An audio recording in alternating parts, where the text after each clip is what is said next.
Selamat datang ke channel Cikgu Nas.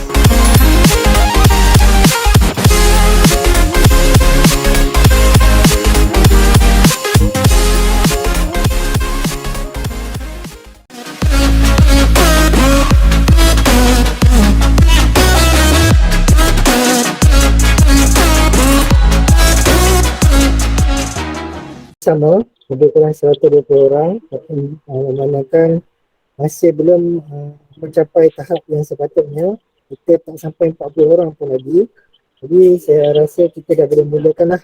Sebab kalau nak tunggu nanti kan pesan pada rakan-rakan yang dah masuk awal dan kita pun mengejar waktu, rasa dihentikan pada jam 1.30 petang atau hari nanti. Okay, baik. Saya dengan sepertinya menjemput ini Muhammad Amin Farhan untuk memimpin bacaan doa pada hari ini. Dengan segala hormatnya saya mempersilakan. أعوذ بالله السميع العليم من الشيطان الرجيم بسم الله الرحمن الرحيم الحمد لله رب العالمين والصلاة والسلام على أشرف الأنبياء والمرسلين وعلى آله وصحبه أجمعين اللهم افتح علينا حكمتك وانشر علينا من خزائن رحمتك يا أرحم الراحمين رب اشرح لي صدري ويسر لي أمري واحلل عقدة من لساني يفقهوا قولي رب يسر ولا تؤثر يا كريم والحمد لله رب العالمين. Amin, amin ya Rabbal Alamin. Terima kasih kepada Amin Farhan atas pimpinan bacaan doa sebentar tadi. Baik, insyaAllah pada hari ini kita akan sambung kepada sesi pembelajaran kita. Pada minggu lepas, kita dah pun masuk kepada bab yang pertama, iaitu skala dan jarak.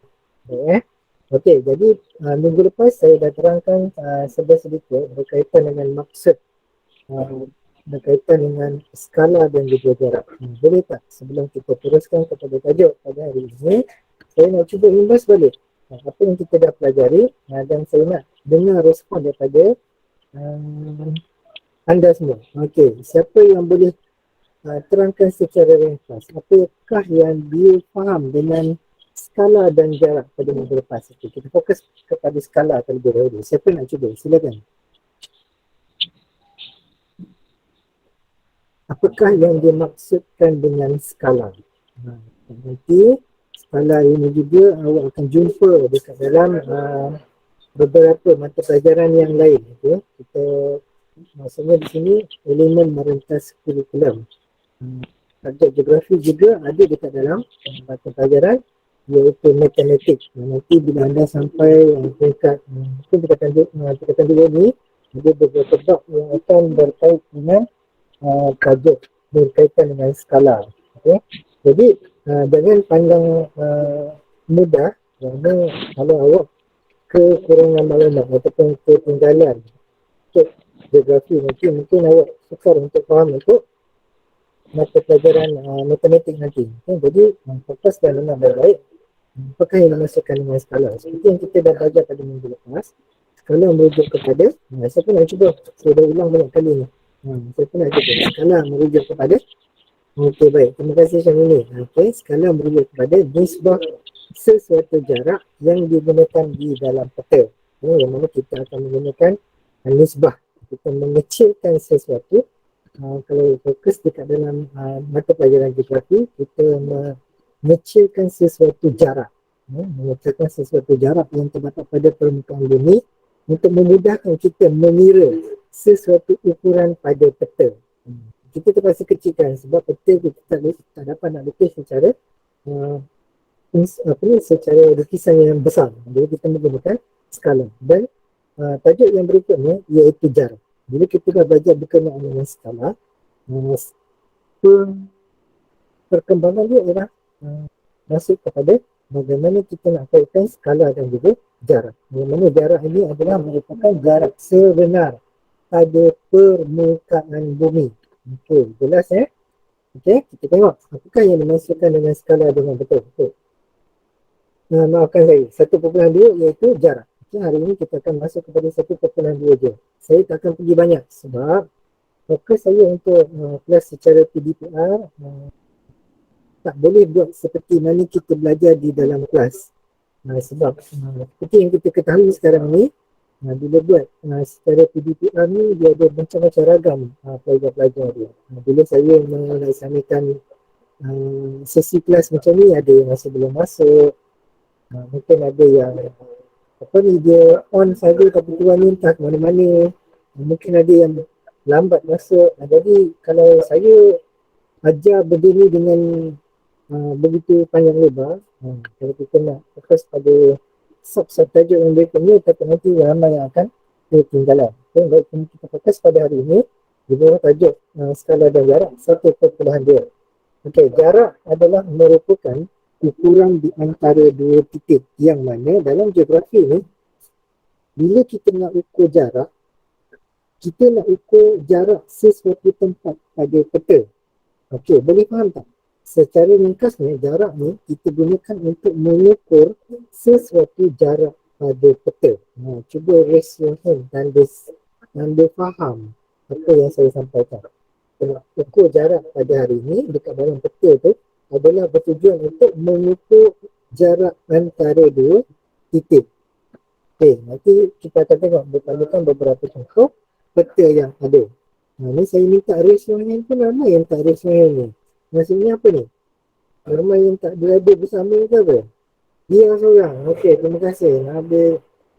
Nabil Rusdan respon. Terima kasih. Kita lihat kepada yang kedua. Dia kata, terdapat dua jenis ukuran jarak. Iaitu satunya jarak mutlak dan satu lagi jarak relatif. Dalam jarak terbahagi kepada dua. Ada jarak mutlak, ada jarak relatif. Baik, kita akan tengok pecahan kepada kedua-dua jenis jarak ini. Fokus dan faham baik-baik. Jarak mutlak menggunakan ukuran piawai, contohnya seperti dalam unit sentimeter, meter dan juga kilometer. Maksudnya, untuk mengukur jarak mutlak ni hanya fokus kepada ukuran jarak sahaja. Yang mana ukuran jarak diukur dalam unit sentimeter, meter dan juga kilometer. Saya nak bandingkan dengan jarak relatif. Kita tengok di sini, jarak relatif diukur. Kalau tadi jarak mutlak kita ukur menggunakan unit panjang atau untuk ukuran sesuatu jarak. Tetapi untuk jarak relatif, kita akan mengaitkan dia dengan masa dan juga kos. Ada tambahan di dalam jarak relatif, iaitu melibatkan masa dan juga kos. Konsep ini sangat-sangat mudah dan senang untuk difahami. Berdasarkan contoh, nanti awak akan lebih mudah untuk faham. Sebelum kita pergi kepada aktiviti breakout room, saya nak tanya terlebih dahulu, minta tolong respon. Awak boleh respon secara lisan dan juga boleh respon secara bertulis. Soalan dia adalah, saya nak tanya, aktiviti untuk hari ini kita saya terpaksa jelaskan sebab kita ada dua kategori murid di sekolah kita. Dua kategori murid, iaitu satunya murid yang tinggal di asrama dan satu lagi murid yang tinggal di rumah sendiri. Betul dan kenapa kita nak kaitkan dengan tajuk ni? Sebab kalau kita buat aktiviti ni di sekolah secara bersemuka, mungkin dia akan berlaku sedikit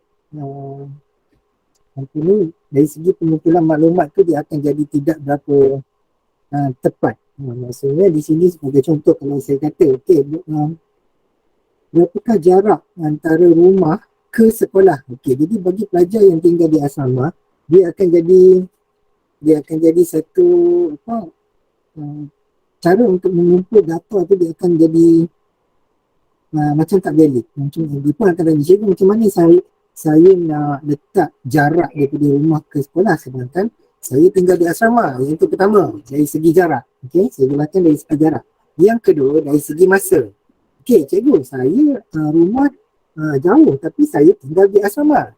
Masa yang ditentukan untuk saya sampai ke sekolah 5 minit je. Sedangkan jarak daripada rumah saya ke sekolah mungkin 40 km sebab pelajar ni pelajar asrama.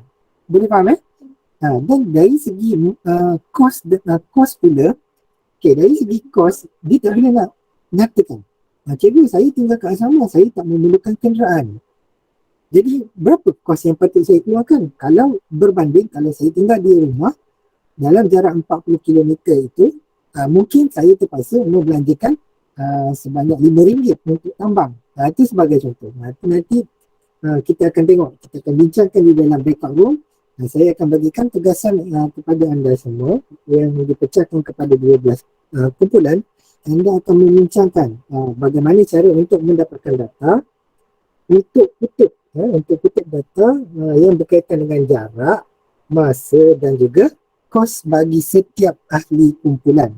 Okey, kenapa nak buat kaitan tu? Nanti kita akan tengok kenapa kita nak kumpul tu supaya kita kena faham bezanya apakah yang dimaksudkan dengan jarak mutlak dan juga jarak relatif. Okey, kita tengok perbezaan antara jarak mutlak dan juga jarak relatif. Okey. Setakat ini boleh faham ke apa yang saya sampaikan? Cuba raise your hand. Boleh, alhamdulillah. Okey. Tajuk ni tak susah. Dia sangat-sangat simple. Jadi saya harap tak berlaku keciciran maklumat lah ataupun berlaku ketidakfahaman sebab benda ni sangat-sangat senang dan seronok. Okey. Kita lihat apakah perbandingan antara jarak mutlak dan juga jarak relatif. Okey, di bahagian yang berwarna biru. Jarak ini dinyatakan dalam unit yang standard. Untuk jarak mutlak ni kita ukur dalam unit sama ada meter ataupun kilometer. Yang mana maksud jarak mutlak ni, jarak ni tidak akan berubah-ubah. Jarak yang tetap. Okey, yang juga merujuk kepada jarak sebenar di antara dua tempat. Okey, saya bagi contoh. Jarak daripada Seremban Negeri Sembilan ke Putrajaya. Okey, saya bagi contoh jarak daripada Seremban ke Putrajaya. Jarak sebenar pada permukaan bumi nya ialah 60 km sebagai contoh. Okey, itu adalah jarak mutlak. Apa bezanya dengan jarak relatif? Jarak relatif pula kita ukur berdasarkan masa ataupun kos. Okey, di sini saya nak tunjuk contoh tadi. Masih berpandukan daripada Seremban ke Putrajaya, jaraknya 60 km iaitu jarak mutlak. Jarak relatif dia merujuk kepada jarak ini tidak tetap dan sentiasa berubah-ubah. Nanti saya akan nyatakan apa perkaitan dia. Okey, dan dinyatakan dalam unit minit atau jam bagi kita nak ukur masa ataupun menggunakan nilai ringgit dan juga sen untuk mengukur kos. Okey, sebagai contoh kita balik. Jarak mutlak Seremban ke Putrajaya ialah 60 km. Manakala jarak relatifnya mengambil masa yang tidak tetap dan berubah-ubah. Sebagai contoh, kalau kita naik kereta 60 km tadi kita mengambil masa selama 1 jam setengah. Contoh. Kalau kita menaiki kenderaan lain, contohnya seperti pengangkutan awam, seperti bas, masa yang diambil berkemungkinan 2 jam setengah. Okay, ini contoh dulu. Ada juga kemungkinan kalau kita menaiki motosikal, masa yang diambil tidak sampai 1 jam. Ataupun kita ambil senang dia mungkin 30 minit lah. Motosikal kan orang naik terbang kan. Dia laju, boleh menyelit-nyelit. Okay, jadi apa perkaitan dia? Okay, di sini saya nak jelaskan. Ada kemungkinan perkaitannya ialah jika dia naik motor, dia tidak terlibat dengan kesesakan lalu lintas. Dia boleh menyelit-nyelit. Kan, menyelit di antara kenderaan. Dalam jarak 60 km, menaiki motor, dia boleh sampai dalam tempoh 45 minit. Berbanding dengan kalau kita naik kereta sendiri, terpaksa menghadapi kesesakan lalu lintas. Dan masa yang kita dapat tadi ialah 1 jam setengah. Jelas Boleh faham ke? Tolong respon sikit, boleh faham kan? Okey, baik. Okey, kemudian perbezaan bila-bila menaiki pengangkutan awam. Saya nak dengar respon daripada anda pula. Apa rumusan yang anda boleh buat berkaitan? Kalau naik motor dia sampai laju, tadi sebab apa? Sebab tak terlibat dengan kesesakan lalu lintas. Naik kereta pula terpaksa menghadapi kesesakan lalu lintas, jam dekat kawasan jalan-jalan utama. Tetapi bila naik pengangkutan awam, cikgu, kenapa pengangkutan awam macam contoh bas tadi, kenapa tak boleh sampai sama je dengan kereta? Kan sama-sama pengangkutan, sama-sama bertayar 4 ataupun sebagainya. Siapa nak kaitkan? Siapa boleh bagi satu andaian sendiri? Mungkin dia kata sebenarnya cikgu, bas sampai lama kerana apa? Siapa boleh terangkan? Saya nak dengar. Silakan. Hakim Darwish kata bas banyak penumpang. Okey, baik, bagus. Ada lagi? Saya nak tengok anda faham tidak berkaitan antara kenapa dari segi jarak relatif dia ada berkaitan. Kenapa masa dan juga kos dia berubah-ubah. Tetapi tidak dengan jarak mutlak. Jarak mutlak 60 km. Seremban ke Putrajaya dah tak boleh ubah lagi dah. Memang duduk atas permukaan bumi, itulah jarak dia. Tapi untuk jarak relatif, dia sentiasa berubah-ubah. Okey, Aish Naufal, bagus. Aish Naufal kata, sebab bas banyak berhenti untuk setiap stesen. Itu antaranya lah. Okey, ini adalah antara andaian dan juga pendapat daripada anda semua. Bagus, tahniah. Okey, kerana berani mencuba. Okey, jadi maksudnya, sebagai daripada rakan-rakan yang belajar sekarang ni, mereka dah faham. Okay? Berkaitan antara kenapa motor sampai cepat, kereta lebih cepat berbanding pengangkutan bas. Sebab tadi antara ni dia kata bas banyak penumpang, mungkin kenaan tu jadi berat. Ada mungkin lah. Okay, kemudian bas pula banyak berhenti untuk stesen mengambil penumpang. Itu mungkin menyebabkan masa perjalanan dia juga jadi lebih panjang. Okey, nak kaitkan pula dengan dari segi kos. Naik motor, kos penggunaan minyaknya adalah lebih kecil berbanding kereta.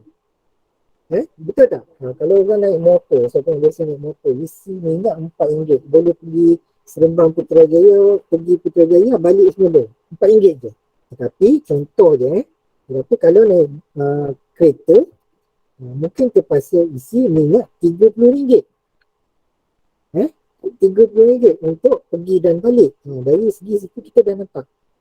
Motor RM4. Naik kenderaan seperti kereta terpaksa mengambil kos duit ni sebanyak RM30. Okay, tapi naik bas kos ni mungkin RM30 juga.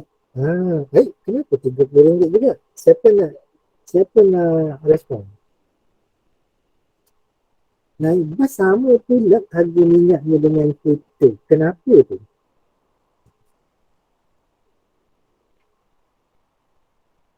Bayar tambang pergi balik. Okey, bagus saya Nafal. Nafal kata bayar sebab dah bayar tambang harga pergi balik. Walaupun kos, macam contoh tadi, naik bas, mengeluarkan kos RM30. Tetapi dia mendapat untung. Dia mendapat untung dari segi apa? Dari segi jumlah penumpang yang naik. Untungnya bila? Untungnya bila? Kalau bas tu penuh orang. Betul tak? Kalau bas tu penuh 40 orang, mungkinlah dia ada keuntungan padanya. Kalau katalah bas tu pergi daripada Seremban ke Putrajaya tadi, ada 5 orang je penumpang.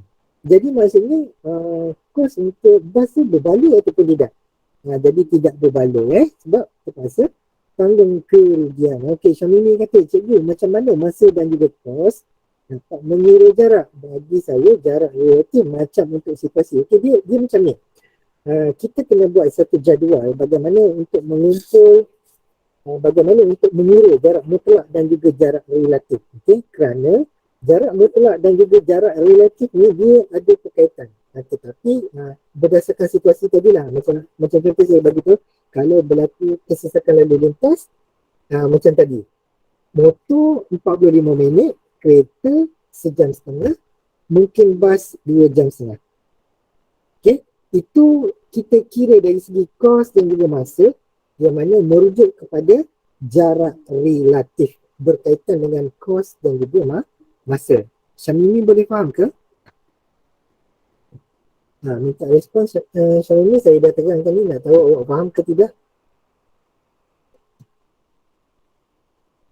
Boleh? Itu lama sangat fikir tu. Okey. Okey, kita tengok yang seterusnya. Sebab saya nak pergi kepada kumpulan ni. Okey, macam contoh. Ada gambaran tu. Macam mana contoh dia? Okey, baik. Kita lihat. Berdasarkan contoh jarak mutlak. Rumah Haziq. Ada pelajar nama Haziq tak? Batch kita dua ni. Ada tak? Macam tak ada kan? Tak perasan tak ada kot Haziq. Okey, baik. Kita lihat. Jarak rumah Haziq nak pergi ke kedai makan. Okey, jarak rumah Haziq nak pergi ke kedai makan ialah 500 meter. Okey, manakala jarak rumah Haziq nak pergi ke kawasan taman permainan ialah 3 kilometer. Dekat situ ada ralat ada ralat pada pernyataan yang penting tu, ada ralat. Abaikan tu. Dia tersilap tulis 3 kilometer. Ini bukan saya yang buat nota ni. Nota ni yang dah tersedia. Jadi ralat tu saya tak boleh nak baiki. Okey, kemudian dari rumah Haziq nak pergi ke masjid, jarak mutlaknya ialah 4 km. Dan jarak ini tidak akan berubah walau apa pun yang berlaku. Memang dah kekal kat situ. Dia tak ada hari ni rumah Haziq duduk dekat sebelah taman permainan ni. So ubahlah, sebab jauh sangat dengan masjid. Ubahlah rumah Haziq ni pindah pergi duduk rumah Haziq tepi masjid. Tak. Dia tak boleh. Dia adalah jarak mutlak yang tidak akan berubah sampai bila-bila. Boleh faham Okey, kita tengok yang seterusnya. Contoh yang seterusnya dia bagi jarak ke hospital mengambil lebih kurang 1.5 km dari rumah Haziq. Okey. Ini adalah merujuk kepada jarak relatif. Berkaitan. Macam contoh. Nanti kalau saya bagi contoh ni, jangan gelakkan saya pula. Dia kata mentang-mentang lah kan. Cikgu kampung dekat Kelantan, tak ada lain bagi contoh Kelantan. Macam tu. Contohnya orang ni yang buat, saya tak ada kaitan. Okey, dia bagi contoh nak bezakan jarak relatif. Okey, dia bagi kat sini, Nini dari Kota Baru Kelantan ingin melancong ke Kuala Lumpur. Okey, kalau diikutkan jarak relatifnya mengikut masa dan juga kos, untuk Nini datang ke Kuala Lumpur adalah seperti berikut. Ni nak tunjuk tadi jarak relatif. Okey, jarak relatifnya menggunakan pengangkutan teksi mengambil masa 7 jam. Kosnya RM140. Okey, tetapi kalau Nini ni nak datang ke Kuala Lumpur menaiki bas, dia terpaksa mengambil masa 9 jam. Tetapi kos yang dia perlu keluarkan ialah sebanyak RM44. Tapi Nini ni nak pergi cepat. Jadi dia memilih untuk menaiki kapal terbang yang mana mengambil masa hanya 1 jam 30 minit. Cepat sampai. Tetapi kos yang Nini terpaksa keluarkan ialah sebanyak RM354. Sebagai contoh. Okey, ini adalah maksud jarak relatif. Okey, siapa yang dah boleh faham? Cuba raise your hand. Okey, baik. Senang je kan? Benda ni sangat-sangat senang. Alamak, cikgu. Ini je. Okay? Jarak mutlak merujuk kepada kos. Okey, baik. Saya nak cuba satu aktiviti. Tahu tak cara nak gunakan Google Map nak ukur jarak? Siapa yang tahu boleh tak tolong angkat tangan? Raise your hand. Nak ukur jarak menggunakan Google Map. Tahu tak? Nak ukur jarak menggunakan Google Map. Waktu seorang je. Ada tak yang lain? Tak ada. Pernah tak ukur sesuatu jarak? Tak pernah. Okey, sekejap ya.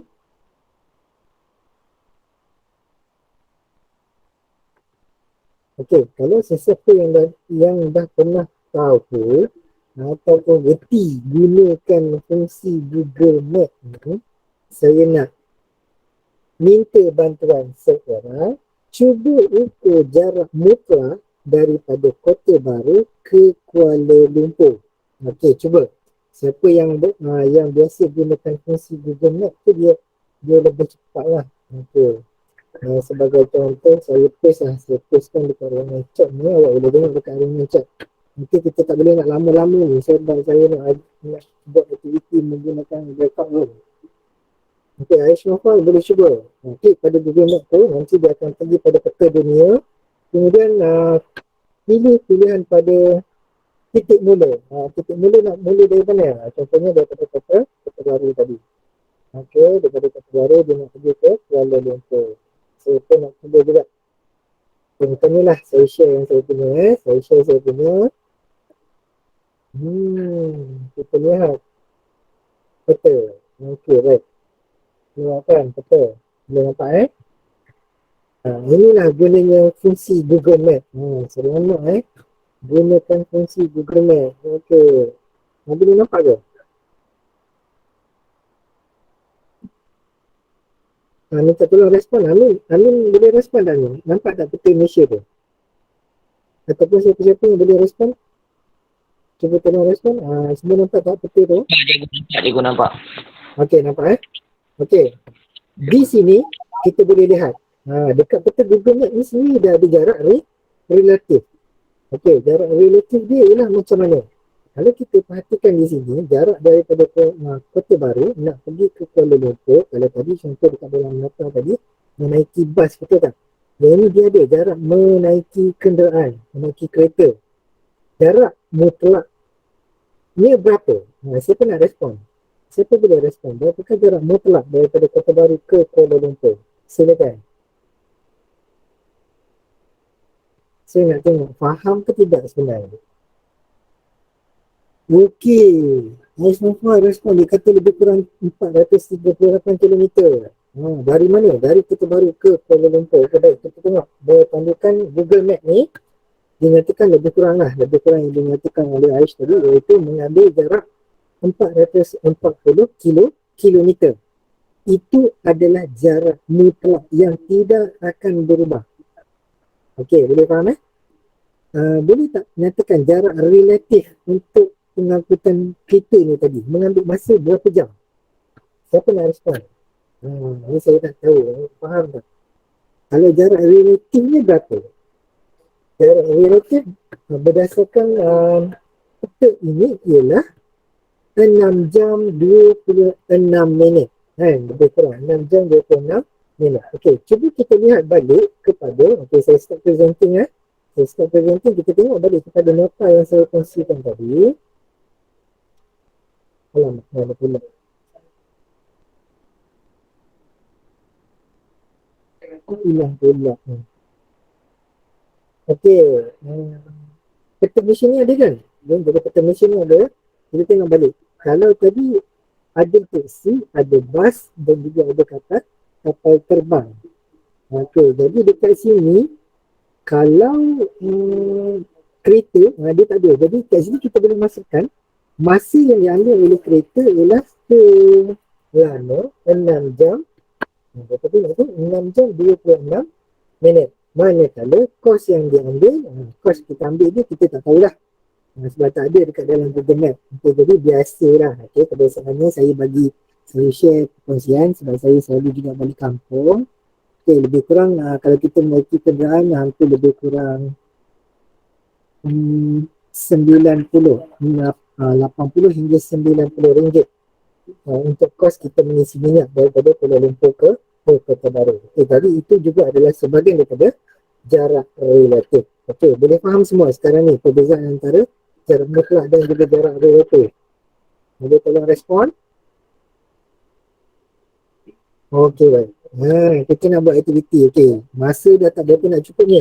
Kita dah pukul 1:05 minit. Okey, saya akan cuba buat satu breakout room. Saya berikan masa lebih kurang 15 minit. Okey, cuba catatkan maklumat iaitu lokasi rumah anda. Okey, seperti contoh yang dekat pengakuan ni, lokasi rumah anda, berapa masa berapa jarak daripada rumah nak datang ke sekolah, kemudian berapakah masa yang diambil dan juga kos yang diambil. Okey, ada 3 kolom di situ. Yang pertama, jarak daripada rumah nak pergi ke sekolah. Yang kedua, masa yang diambil nak sampai ke sekolah dan juga kos yang diambil untuk sampai ke sekolah. Sebagai contoh lah. Okey, awak boleh buat andaian saja. Gantikan tu menggunakan taksi, kenderaan persendirian ataupun mungkin ada sistem pengangkutan yang lain. Boleh faham ke?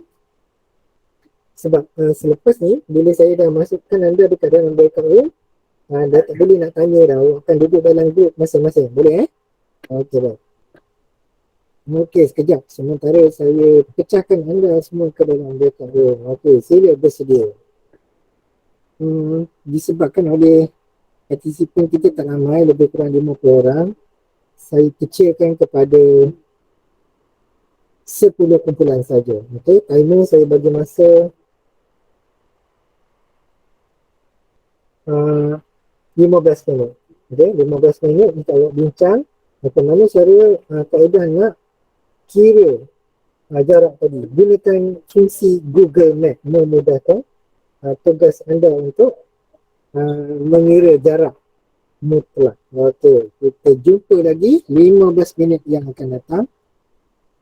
Selamat berbincang di dalam grup masing-masing. Okey.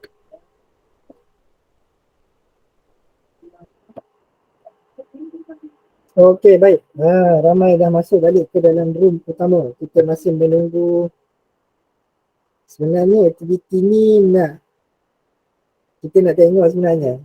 Bila mana masuk ke dalam breakout room, kita dapat lihat ramai yang hanya ada ID tapi tak ada body. Body-nya hilang tak mana kan. Jadi bila dah selesai daripada breakout room, jadi inilah sebenarnya jumlah pelajar yang bersama dengan kelas kita pada hari ini. Boleh nampak tak? Tricky. Kenapa Cikgu Nas buat breakout room? Jadi inilah orang-orang yang sebenarnya yang hanya ada bersama saya pada waktu ketika kelas. Okey, tak apalah. Okey, baik. Kita nak ambil masa lebih kurang 5 minit. Daripada mana-mana kumpulan lah saya buka sebab tak boleh nak panggil semua kumpulan. Nanti takut tak cukup masa. Okey. So, saya akan akhiri sesi PDPR kita pada hari ini dengan satu fakta daripada slide yang terakhir. Nanti saya jemput daripada mana-mana wakil kumpulan untuk membentangkan hasil perbincangan mereka. Dipersilakan. Mana-mana, tak kisah. Wakil, satu atau dua kumpulan memadai. Saya nak try cikgu. Silakan, Farashana. Tanya. Silakan. Tak, saya nak try. Okey, sila.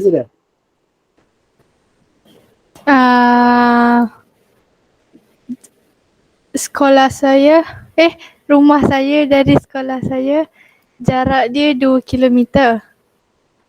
Okey.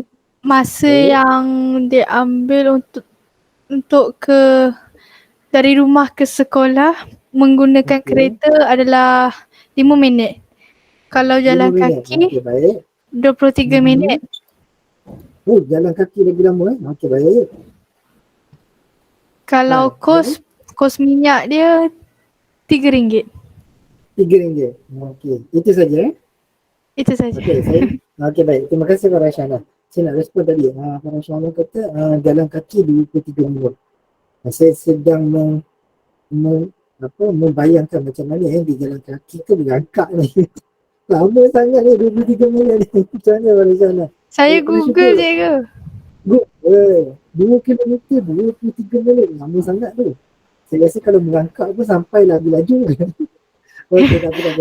Tapi saya pernah jalan kaki. Memang lama. Memang lama Okey, tak apa. Nanti kalau pemerintah desa jangan buat macam tu.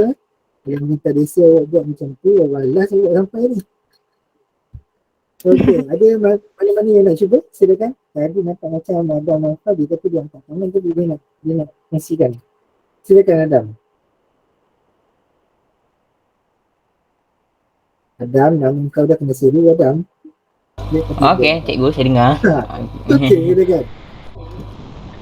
Jarak daripada rumah ke sekolah naik menggunakan kereta 16 minit. Nanti dulu jarak daripada rumah ke sekolah 16 minit. Jarak Menggunakan dia kereta. berapa kilometer?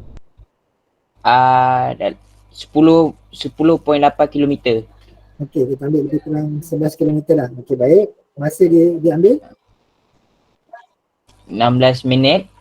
Okey, baik. Dari segi kos?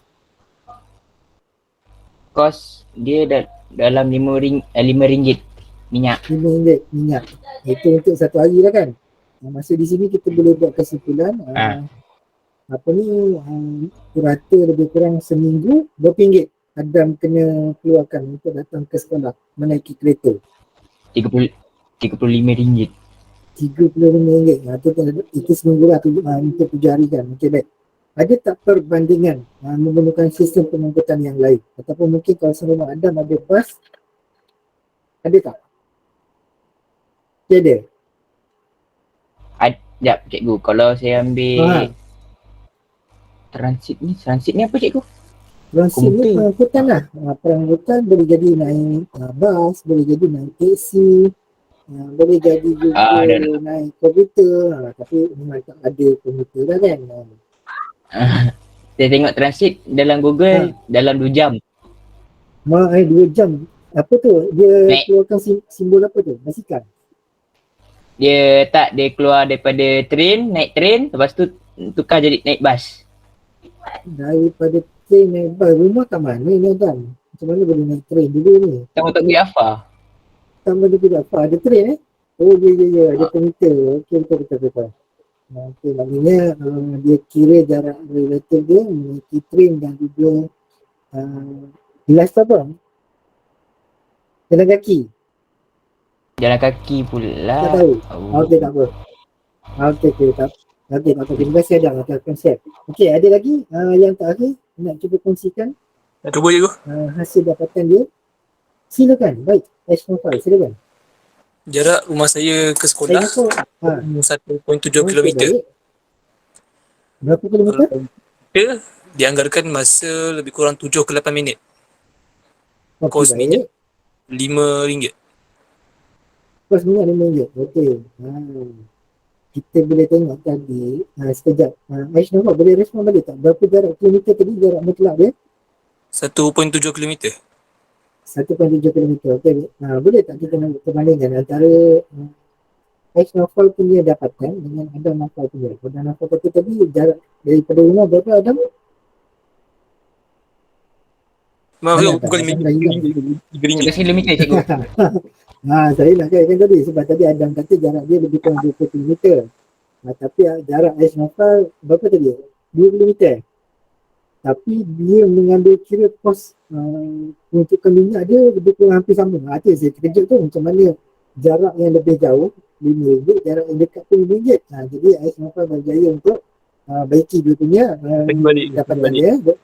Okey, baik. Maknanya Aishnova dah faham tu. Okey, baik. Sebelum kita akhiri, saya nak kongsikan satu slide. Ini fakta fakta menarik mengenai jarak. Okey, baik. Melalui Keratan Akhbar Sinar Harian, orang Kelantan paling ramai sewa helikopter balik raya. Ini bukan yang lagu helikopter bukan helikopter. Okey. Perkhidmatan sewaan helikopter melalui penerbangan pertama bermula pada 3 Jun 2020. Ini waktu COVID dulu lah. Bila mana ramai yang tak boleh nak balik kampung kan. Tak boleh nak melalui jalan darat. Mereka mengambil keputusan untuk menggunakan perkhidmatan udara. Yang mana kalau kita lihat di sini, harga penerbangan ke Kelantan mencecah RM30,000 untuk satu hala perjalanan. Kalau contohlah daripada Kuala Lumpur tadi kan. Kita tengok kat sini dia kata kita menyediakan lebih kurang 20 helikopter, banyak 20 helikopter pada musim raya. Manakala penerbangan pada hari biasa melibatkan 6 buah sahaja. Yang mana penerbangan untuk terbang ini hanya boleh memuatkan 6 orang penumpang. Harganya mencecah sehingga 17,000 untuk 1 jam penerbangan. 17,000 untuk 1 jam penerbangan dari Kuala Lumpur ke Kota Baru yang memakan masa lebih kurang 3 jam. Soalannya, berbaloi tak? Siapa nak respon? Kita nak belajar hari ni jarak mutlak dan juga jarak relatif. Lebih baik naik bas. Tiket ke RM40, RM50. Yang ni naik helikopter. Harganya lebih RM30,000. Berbaloi ataupun tidak. Siapa Kalau nak zaman respon? kalau zaman PKP berbaloi kot cikgu. Kalau Dia- Abang kata kalau zaman PKP berbaloi lah kan. Memang berbaloi lah. Tak ada polis nak tahan kan. Dia Jadi bergantung. dia bergantung. Untuk orang-orang kaya boleh lah. Kan? Itu belum lagi mungkin mendarat dia dekat kawasan helipad kena saman pula kan. Sebab apa? Sebab langgar peraturan kan. Keluar sempadan. Itu banyak lah. Tapi ini adalah antara beberapa fakta yang menarik. Bermula pada zaman PKP itu kita boleh lihat bagaimana manusia cuba juga untuk balik kampung walaupun disekat, mungkin nak elakkan daripada kesesakan lalu lintas, disebabkan oleh malas nak bawa kenderaan. Jadi kita laburkan saja duit, naik sahaja helikopter kan. Untungnya naik helikopter terus boleh landing depan rumah. Itu pun kalau rumah tak ada lapang lah. Kalau penuh dengan pokok kelapa, pendayat dah tempuk pokok kelapa. Okey, baik. Kita dah habis sesi pembelajaran PDP kita pada hari ini berkaitan dengan tajuk skala dan jarak. Untuk fokus kita pada hari ini, kita dah belajar bagaimana untuk menentukan jarak mutlak dan membezakan jarak mutlak dan juga jarak relatif dengan betul. Okey, setakat ini ada tak sebarang respon yang mana dia kata dah belajar tapi tak berapa nak faham juga? Okey, boleh tak? Tolong respon dekat ruangan chat. Masih lagi tidak faham. Segan. Okey, segan. Okey, segan tak apa. Kita cuba tengok melalui fungsi poll pula. Okey, saya dah launchkan satu poll. Alamak, ada typo pula. Abaikan air typo. Jadi taham pula dah. Laju sangat tekan jadi apa? Huruf lain pula. Dia tidak faham sikit-sikit. Okey, cuba respon. Saya nak tengok. Okey, ada juga yang kata faham sikit-sikit. Nanti insyaAllah kita akan cuba untuk buat pembacaan di luar waktu. Mungkin saya boleh kongsikan lah slide ni nanti insyaAllah.